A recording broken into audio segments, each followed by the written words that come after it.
Hello everyone, welcome to infinite learning. तो आज हम स्टार्ट कर रहे हैं जो हमारी बीपीएससी की सीरीज चल रही है। ये उसका 17 पार्ट होगा। अब तक 16 पार्ट ऑलरेडी अपलोड हो चुके हैं। आपने उसमें जितने भी क्वेश्चंस पढ़े होंगे वो बहुत ही इंपॉर्टेंट है। आज कुछ और इम्पोर्टेंट क्वेश्चन लेके मैं मौजूद हूँ जो आपको आगे के क्वेश्चंस कराऊँगा। तो देखिए, इसका पहला ही क्वेश्चन बहुत ही इम्पोर्टेंट है कि चित्तौड़ पर जब अधिकार करने के बाद अलाउद्दीन खिलजी ने चित्तौड़ का नाम बदल के क्या नाम रख दिया था। तो उसका नाम रख दिया था उसने खिजराबाद, है ना। खिलजी नाम था उनका, तो उसने नाम रख दिया था खिजराबाद। अलाउद्दीन खिलजी ने जब चित्तौड़ को जीता था ना 1303 में, 1303 में, तो अलाउद्दीन खिलजी ने उसका नाम बदल के क्या रख दिया था, खिजराबाद। आप उसके नाम के लास्ट जो पहला अक्षर है खिलजी, उससे आप याद सकते हैं खिजराबाद, ठीक है ना। तो चित्तौड़ पर अधिकार करने के बाद अलाउद्दीन खिलजी ने उसका नाम क्या रख दिया था, खिजराबाद। कब, 1303 में। अब जैसे आपसे पूछ सकता है अगला क्वेश्चन, हु बिल्ट अदाही दिन का जोनपारा। अदाही दिन का जोनपारा, तो याद रखना है आपको, ये अजमेर में है। 1199 में इसको बिल्ट करा गया था, ठीक है। और कुतुबुद्दीन ऐबक ने इसको बनवाया था, कुतुबुद्दीन ऐबक ने। और कुतुबुद्दीन ऐबक का एक और नाम है, याद रखना है आपको, लाख बख्श, ठीक है ना। तो याद रखना है आपको, हु बिल्ट अदाही दिन का जोनपारा, अदाही दिन का जोनपारा। तो ये कुतुबुद्दीन ऐबक ने बनवाया था, अजमेर में बनाया था 1199 में, ठीक है। कुतुबुद्दीन ऐबक का जो दूसरा नाम है वो लाख बख्श भी है, ठीक है। और कुव्वत उल इस्लाम भी इनको कहा जाता है। कुव्वत उल इस्लाम मॉस्क्यू, जो इन्होंने दिल्ली में पहला मस्जिद बनाया था, उनका नाम क्या था, ये भी कुतुबुद्दीन ऐबक ने बनवाया था, कुव्वत उल इस्लाम मॉस्क्यू, ठीक है ना। ये भी कुतुबुद्दीन ऐबक ने बनवाया था और दिल्ली के पहला मस्जिद था। तो दोबारा आप लोग याद रखेंगे, किसने अदाही दिन का जोनपारा बनाया था, तो कुतुबुद्दीन ऐबक ने बनाया था। कब बनाया था, 1199 में। कहाँ बनाया था, अजमेर में बनाया था। इनका दूसरा नाम क्या है, लाख बख्श है। और पहला मस्जिद जो दिल्ली में बना था उसका नाम क्या है, कुव्वत अल इस्लाम मॉस्क्यू। अब चलते हैं आगे। अकबर, आगरा फोर्ट जो फतेहपुर सीकरी में है या बुलंद दरवाज़ा, वो इन्होंने बनवाया था, ठीक है ना। आगरा फोर्ट, फतेहपुर सीकरी और बुलंद दरवाज़ा, वो सब अकबर के नाम पे ही। उसके बाद अलाउद्दीन खिलजी, इन्होंने क्या बनाया था, एक और याद रखना है, हौज खास, दिल्ली में ही है, ठीक है। और अलाई दरवाज़ा, ये भी दिल्ली में ही है। दोनों हौज खास और अलाई दरवाज़ा, ये भी अलाउद्दीन खिलजी से ही रिलेटेड है। आगरा वाला तो आपको याद रहेगा, आगरा, फतेहपुर सीकरी, बुलंद दरवाज़ा अकबर से, और अलाउद्दीन खिलजी ने क्या क्या बनवाया था, हौज खास और अलाई दरवाज़ा। अब चलते हैं बाबर। बाबर ने आराम बाग बनवाया था, ये आगरा में है, ठीक है। बाबर ने क्या बनवाया था, आराम बाग बनवाया था, ये आगरा में है। ये थोड़े बहुत ही डिफ़िकल्ट क्वेश्चंस हैं, लेकिन आपको याद रखने चाहिए। अगर आपने एक बार भी इसको पढ़ के जाओगे तो आपको वहाँ कुछ ना कुछ तो हिंट मिलेगा। इल्तुमिश का है हौज़-ई सुल्तानी, इल्तुमिश की क्या है, हौज़-ई सुल्तानी। उसके बाद जो अगला इंपॉर्टेंट क्वेश्चन है, ये बहुत ही इंपॉर्टेंट है, जो शिवाजी महाराज हैं उनका राज्याभिषेक कहाँ हुआ था, तो रायगढ़ के किले में हुआ था 1674 AD में। 1674 AD में जो शिवाजी महाराज हैं उनका राज्याभिषेक कहाँ हुआ था, रायगढ़ के किले में 1674 AD में।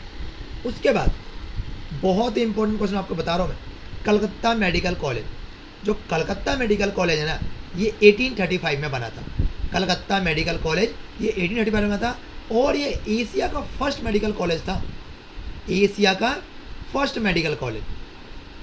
और इसको उस समय जब ये बन रहा था, उस समय जो लॉर्ड विलियम बेंटिक थे, ये फर्स्ट गवर्नर जनरल भी इंडिया के रहे हैं, ठीक है ना। ये उस समय गवर्नर जनरल कौन थे, लॉर्ड विलियम बेंटिक। और ये लास्ट और बंगाल के भी थे, ठीक है ना, लास्ट और बंगाल के थे, ठीक है ना। बंगाल के लास्ट गवर्नर जनरल भी थे और फर्स्ट गवर्नर जनरल इंडिया के थे। तो दोनों इंपॉर्टेंट है, इसमें बहुत कुछ इंपॉर्टेंट है। कलकत्ता मेडिकल कॉलेज कब बना, 1835 में। एशिया का ये पहला मेडिकल कॉलेज था।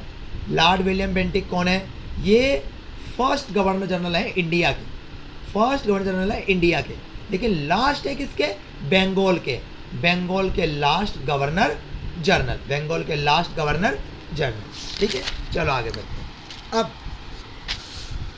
एक और इम्पोर्टेंट क्वेश्चन जो एग्जाम में पूछा जा चुका है कि टूथपेस्ट में जो चमक आती है ना, चमक किस खनिज से आती है, ठीक है ना, तो एक माइका से आती है। माइका एक नॉन मेटल है, ठीक है ना, माइका एक नॉन मेटल है। टूथपेस्ट में जो चमक आती है आपने देखा होगा वो किस खनिज से आती है, तो माइका से आती है, याद रखना है आपको, माइका से आती है। उसके बाद जो टूथपेस्ट में होता है उसमें सिलिका होता है, एल्युमिनियम होता है, लिमस्टोन होता है, ठीक है, aluminium oxide, silica, aluminium oxide और लेमस्टोन, ये टूथपेस्ट में होता है। ये सब क्या है, ये अपघर्षक है, ठीक है, ये सारे कुछ मिले होते हैं इसमें। और इसमें जो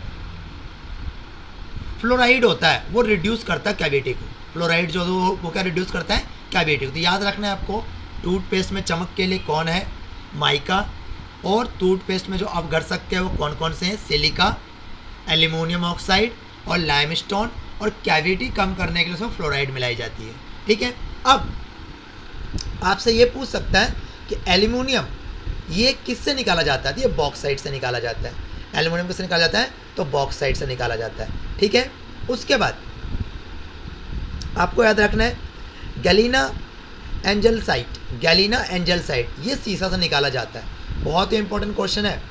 एल्युमिनियम बॉक्साइट से निकाला जाता है, गैलिना एंजलसाइट सीसा से निकाला जाता है, और क्यूपराइट ये आप आसानी से याद कर सकते हैं, क्यूपराइट नाम से पता लग रहा है ये कॉपर से निकाला जाएगा, मतलब तांबा से निकाला जाता है। क्यूपराइट कॉपर या तांबे से। और कैलामाइन कैसालाइट ये जिंक से निकाला जाता है। ठीक है ना, साइंस के बहुत ही इंपॉर्टेंट क्वेश्चन है, ये आपको 6 से 8 वाले जो एग्जाम होते हैं उसमें भी देखा जा सकता है, और बाकी बहुत जगह ये पूछा गया है। जो क्यूपराइट है वो कॉपर से निकाला जाता है, कैलामाइन कैसालाइट जिंक से निकाला जाता है। ठीक है, और उसके बाद कैस्ट्रेटेड CASSITERITE ये टिन से निकाला जाता है। ठीक है ना, कैस्ट्रेटेड ये टिन से निकाला जाता है। उसके बाद जो उड़ीसा है ना, उड़ीसा जो है ये लार्जेस्ट बॉक्स प्रोड्यूसर, बॉक्साइट का प्रोड्यूसर है। ये मैं पहले ही बता चुका हूँ आपको, बहुत सारे वीडियो में बता चुका हूँ। उड़ीसा लार्जेस्ट बॉक्साइट प्रोड्यूसर है, और 2016 से 2027 तक अभी उसमें इतने हैं कि वो अभी भी लार्जेस्ट बना रहेगा। उसके बाद जो पंचमढ़ी में बहुत सारा डिपॉजिट है बॉक्साइट, ठीक है ना, पंचमढ़ी में, ये कहाँ है, ये कोरापुट डिस्ट्रिक्ट में। ठीक है, कोरापुट डिस्ट्रिक्ट में। ठीक है, और ये अमरकंटक हिल और बिलासपुर, अमरकंटक हिल, बिलासपुर और कटनी, ये 3 वर्ड आपको याद रखना, अमरकंटक हिल, बिलासपुर, कटनी, वहाँ पे आपको बहुत सारे बॉक्साइट मिल जाएंगे। अभी मैंने आपको बताया माइका क्या होती है, एक नॉन मेटल होती है, माइका क्या होती है, एक नॉन मेटल होती है। ठीक है, कुछ और साइंस के इंपॉर्टेंट क्वेश्चन है। आज साइंस से रिलेटेड क्वेश्चन ज़्यादा करा रहा हूँ मैं, क्योंकि साइंस के क्वेश्चन भी बहुत ज़्यादा पूछे जाते हैं। ठीक है ना, GS वाले क्वेश्चन में, जैसे आयरन ओर और बॉक्साइट और मैग्नीज, ये सब क्या है, ये मेटल है, याद रखना है आपको, मेटल। ठीक है ना, जो साउंड प्रोड्यूस करते हैं, जो सोनरस होते हैं, ठीक है ना, ये सब मेटल है। आयरन हो गया, बॉक्साइट हो गया और मैग्नीज हो गए, ये सारे क्या होते हैं, मेटल होते हैं। उसके बाद फेरस, फेरस क्या है, आयरन का ही नाम होता है। ठीक है ना, आयरन आर मैग्नीज, ठीक है ना, फेरस भी क्या होता है, एक मेटल होता है। और फेरस 2 टाइप के भी होते हैं, एक नॉन फेरस भी होते हैं, गोल्ड, सिल्वर, कॉपर, लीड, ये नॉन फेरस है। और फेरस आयरन ओर हो गया, मैग्नीज हो गया, ठीक है ना, ये फेरस है। और नॉन फेरस क्या है, गोल्ड, सिल्वर, कॉपर और लीड। ये क्वेश्चन जब तक आप लिखोगे नहीं और लिख के प्रैक्टिस नहीं करोगे आपको याद नहीं होंगे। ठीक है, ये इतने आसान क्वेश्चन नहीं है। ठीक है, अब नॉन मेटल, नॉन मेटलिक में लिमस्टोन आता है, माइका आता है, जिप्सम आता है, कोल आता है, पेट्रोलियम आता है। आपको मैं वही क्वेश्चन कराऊँ ना जो एग्ज़ाम में आने वाले हैं, आप इन्हीं क्वेश्चन करें, ज़्यादा आप ट्राई ना करें, देखना आपके एग्जाम में ज़रूर यही क्वेश्चन आएंगे। झारखंड का जो कोडरमा है, इसमें माइका बहुत मिल जाएगा। ठीक है, माइका एक नॉन मेटल है जो टूथपेस्ट में यूज किया जाता है। झारखंड के कोडरमा में बहुत सारे माइका, वैसे भी जब बिहार से झारखंड अलग हुआ था 2005 में, तो झारखंड के पास सारे प्राकृतिक संपदा चले गए, बिहार के पास उससे कुछ बचा नहीं था।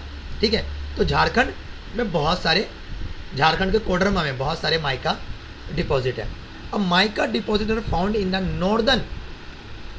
ऑफ द छोटा नागपुर पठार, आपने देखा होगा नॉर्दर्न एज जो है छोटा नागपुर प्लेटू और कोडरमा, अभी मैंने आपको बताया ये झारखंड में गया हजारीबाग बेल्ट में, झारखंड मतलब गया भी एक हजारीबाग बेल्ट है, Jharkhand is the leading producer of mica.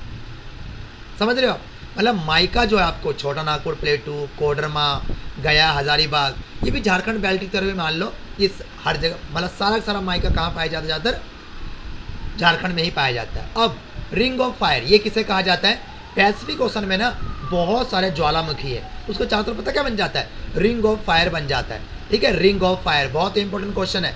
ठीक है, अब system of rocks provide maximum amount of coal in India, बताओ कहाँ पे मिलता है, तो गोंडवाना सिस्टम में, गोंडवाना सिस्टम में। ठीक है ना, सबसे ज़्यादा maximum amount of coal produce होता है कहाँ पे, गोंडवाना सिस्टम में, गोंडवाना सिस्टम में। ठीक है, अब जो ट्रॉपिक ऑफ कैंसर है वो कट करता है ट्वाइस, किसको, माही रिवर को। याद रखना जो ट्रॉपिक ऑफ कैंसर है ना ये माही रिवर है, माही रिवर ना मध्य प्रदेश में, ये क्या होता है, ये ना उल्टा हो जाता है, मतलब चल तो उधर जा रहा होता है कभी, मतलब उल्टे तरफ चलने लग जाता है, इसलिए इसको ट्रॉपिक ऑफ कैंसर दो बार कट करता है tropic of cancer, Mahi river को, माही रिवर।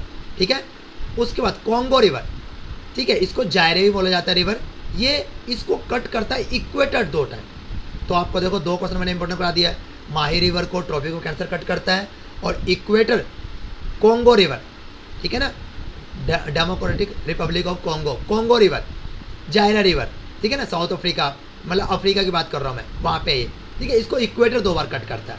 उसका ट्रॉपिक ऑफ कैप्रिकॉर्न भी कट करता है, ये कट करता है लिम्पोपो रिवर, ये भी अफ्रीका महाद्वीप में। तो कितना इंपॉर्टेंट क्वेश्चन है, ट्रॉपिक ऑफ कैंसर से आपको पता लग गया, ये भी ट्वाइस कट करता है माही रिवर को, ट्रॉपिक ऑफ कैप्रिकॉर्न कट करता है लिम्पोपो रिवर को, और इक्वेटर कट करता है कॉन्गो रिवर को। ठीक है, इक्वेटर कट करता है कॉन्गो रिवर को 2 बार। ठीक है, ये भी अफ्रीका में ही है। उसके बाद कुछ और इंपॉर्टेंट क्वेश्चन है, जैसे ट्रॉपिक ऑफ कैंसर 21 जून को जो ट्रॉपिक ऑफ कैंसर होता है, और इक्वेटर 21 मार्च को या 21 सितंबर को, और ट्रॉपिक ऑफ कैप्रिकॉर्न 21 दिसंबर को। ठीक है, ये आपको याद रखना है। ठीक है, ट्रॉपिक ऑफ कैंसर 21 जून, इक्वेटर 21 मार्च और 21 सितंबर को, और ट्रॉपिक ऑफ कैप्रिकॉर्न 21 दिसंबर को। आप मुझे बताएं इसका आंसर क्या है, इसका क्वेश्चन क्या होगा। ठीक है, आपने बहुत बार ये क्वेश्चन कर रखा है, सबसे लंबा दिन कब होता है, सबसे छोटा दिन क्या होता है, उसी से रिलेटेड ये क्वेश्चन है। ठीक है, अब चलते हैं tropic of cancer. Tropic of cancer कहाँ से पास आउट होता है, ठीक है, तो कौन कौन सी कंट्री से निकलता है, अल्जीरिया, नाइजीरिया, लीबिया, मिस्र, Saudi Arabia, Arab countries, UAE, Oman, India, Bangladesh. India में तो 8 जगह से, 8 स्टेट से गुजरती है, Bangladesh, Myanmar, China, Taiwan, Mexico, Mali, ठीक है, बामास। इंडिया में ये 8 स्टेट से जाता है। आप इसको ना शॉर्ट फॉर्म में याद कर सकते हो, मित्र पर गमछा झाड़, मित्र पर गमछा झाड़। म से मध्य प्रदेश, प से मित्र पर, त्र से त्रिपुरा, ठीक है ना, ग से गुजरात, म से मिजोरम, छ से छत्तीसगढ़, झ से झारखंड, ठीक है ना, और एक वेस्ट बंगाल भी होता है इसमें। तो आप इसके हिसाब, अपने हिसाब से आप इस पर कोई भी शॉर्ट फॉर्म बना सकते हैं। ठीक है, तो इंडिया में 8 स्टेट से गुजरता है, गुजरात, राजस्थान, मध्य प्रदेश, छत्तीसगढ़, झारखंड, वेस्ट बंगाल और त्रिपुरा और मिजोरम। ठीक है, और ये चौकीदारी एक कानून होती थी कर देने की, 1907 में स्टार्ट हुआ था। इसमें बिहार में ये कर देने से इनकार कर दिया गया था। बाद में इसी के लिए सविनय अवज्ञा आंदोलन 1930s में चलाया गया था। ठीक है, तो आपको 2 चीज़ इसमें याद रखना है, चौकीदारी कर कब स्टार्ट हुआ, 1907 में। इसके लिए सविनय अवज्ञा आंदोलन हुआ था 1930s में, कहाँ, बिहार में। ठीक है, और बिहार ने इसको मना कर दिया था इस कर को देने के लिए। ठीक है, और दांडी यात्रा के बाद सविनय अवज्ञा आंदोलन शुरू हुआ था 1930s में, याद रखना है आपको, दांडी के बाद।